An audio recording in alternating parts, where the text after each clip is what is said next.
আমরা শুরু করা দরকার। পিরোজপুর জেলা যুবলীগের ত্রিবার্ষিক সম্মেলনে সংগ্রামী সভাপতি, জেলা যুবলীগের দীর্ঘদিন পরীক্ষিত এবং নিবেদিত সভাপতি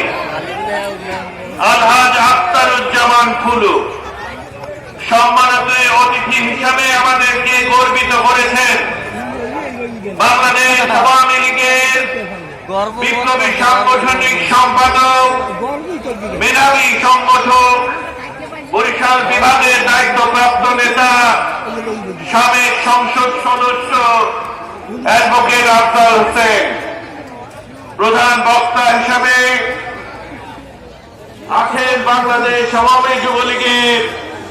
নিবেদিত কর্মী বান্ধব ও জনপ্রিয় সাধারণ সম্পাদক, আমার সহযোদ্ধা, ঢাকা 14 আসনের নির্বাচিত সংসদ আলহাজ মাইনুল হোসেন খান নিখিল এমপি। এই সম্মেলনকে অলংকৃত করেছেন আমাদের বিশেষ অতিথিবৃন্দ, পিরোজপুর জেলা আওয়ামী লীগের সংগ্রামী সভাপতি, যুবলীগের প্রতিষ্ঠাতা চেয়ারম্যান শেখ ফজলুল হক মনির, বিশ্বস্ত সহযোদ্ধা, ত্যাগী এবং পরীক্ষিত নেতৃত্ব, দুঃসময়ের যোদ্ধা,